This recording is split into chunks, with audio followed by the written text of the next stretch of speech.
It's a four-wheeler coming up here.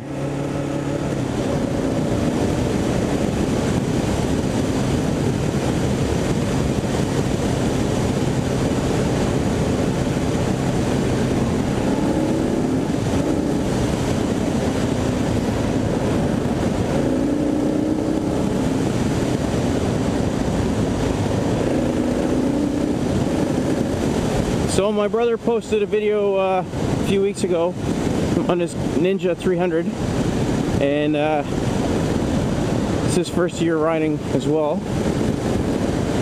So he's riding over some railroad tracks, and he takes it at a little bit of an angle, and had some trouble there, put his foot down and whatnot. So he posted a video of that. I commented on it saying a dual sport would eat that up. My brother and I had a little bit of back and forth before about dual sports and sports bikes kind of thing. So he commented back, or replied I should say, and says, prove it. So I don't know, I'm thinking maybe this video right now might have proved that to him. But just made me think, you know, even from a safety perspective, how much safer a dual sport is. The other thing is, I've had to put my foot down several times crossing obstacles and whatnot, and never really thought it was a big deal, but I guess that's another thing that riding a dual sport and riding off-road teaches you, right? You're comfortable with a lot more than riding a sports bike where you think you shouldn't have to put your foot down kind of thing.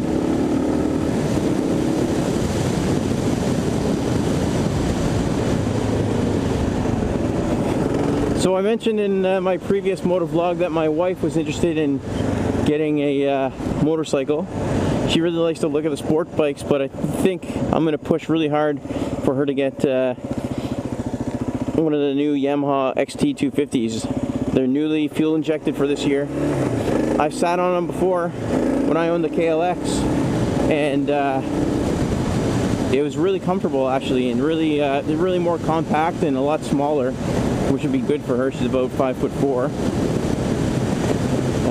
You know, for her first bike, I think it'd be great. And as long as we stay off the highways, I think she'd keep riding it. It'd give us a chance to do a little bit of off-road exploring and stuff too. So she's into that. She loves the four-wheeler. She rides snowmobiles. If you're watching this and you have any other ideas for her, keep in mind her height. And feel free to post on comments. Most likely wouldn't be getting it this year, probably next season. So still have some time to shop around. I would really like to get her something like the DRZ, but I think that might be a little bit too big for her. I'm half tempted to give this bike a try in the sand. Not really a huge deal if I drop it in the soft stuff.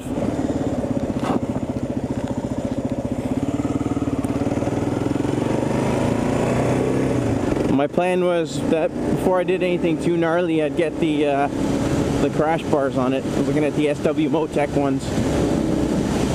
I kind of like the look of the Happy Trail stuff, but I've heard a few stories of them breaking on people even on their first crash. I mean, drop, not even so much as a crash. So it kind of defeats the purpose of getting crash bars when you're not confident in them.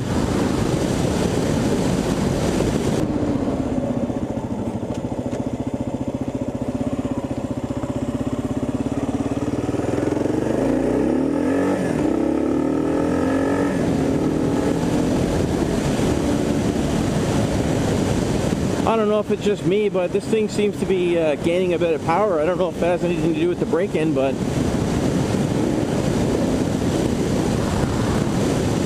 maybe I'm just getting a little more confident with it. Look, see what's down this trail. Probably slow down for this soft stuff.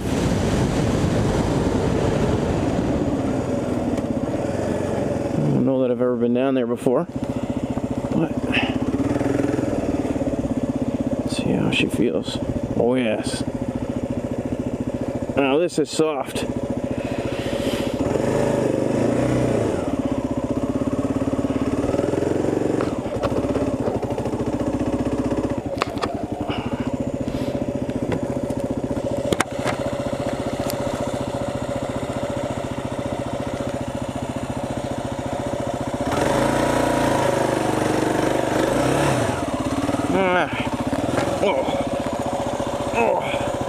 Well, let's give it a little bit of practice in here, see how it is.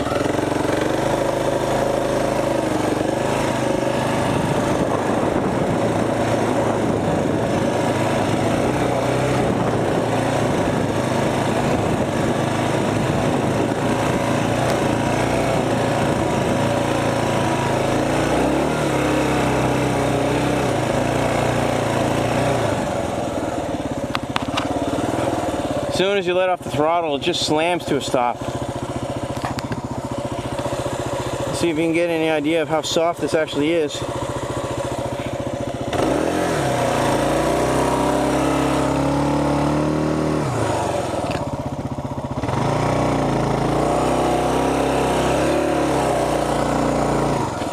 That's pretty fun though. See if I can get her turned around.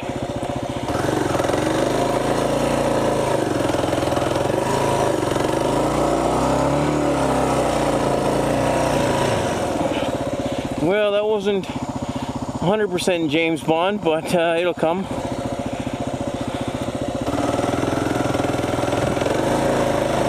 see if I can get moving here. A little momentum would be nice.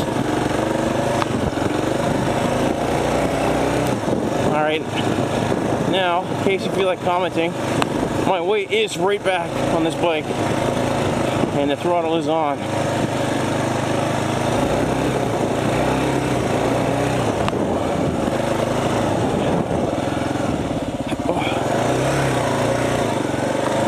And let's get out of here. That's enough practice for today. It's fun stuff.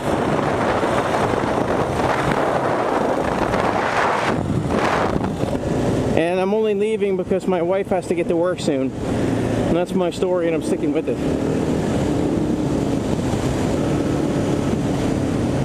I currently have my GoPro set up pretty badly. You can see all those mounts in the mirror there. Gonna look a little bit like a transformer. So overall today, pretty impressed with the bike and how it handles on some, we'll call it off pavement conditions. The nice hard pack gravel I was pretty confident about to begin with. The looser stuff, it actually did a little bit better than my KLX 250 in terms of stability. The soft sand, well, that had a lot to do with the tires, I'm sure, and I could probably improve my technique a little bit. And again, it still did. It got me through it. Ran into just a little bit of mud, didn't have any issue with it. And the snow, well, yeah, it's a motorcycle. I was a little worried when I got rid of my 250 because I figured that was going to stick around as a bush bike, but this thing feels a lot better than what I expected. Just the weight alone kind of scared me off-road, but it doesn't feel heavy when you're on it.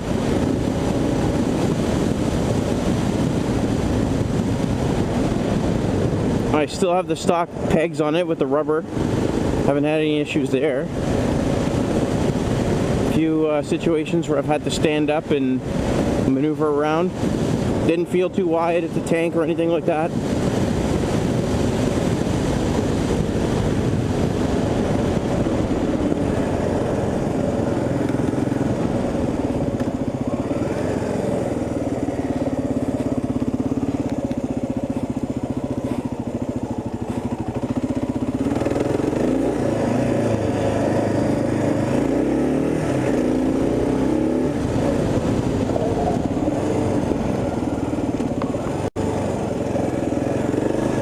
Nice little trail.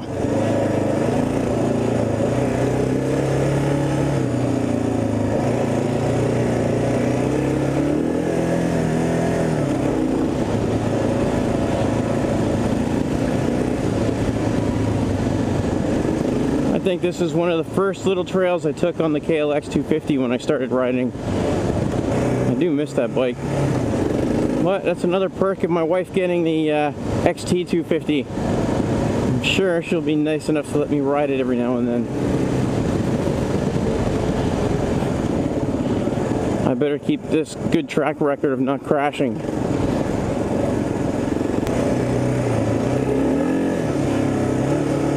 Alright guys, well that's it for me for today. Thanks everybody for watching.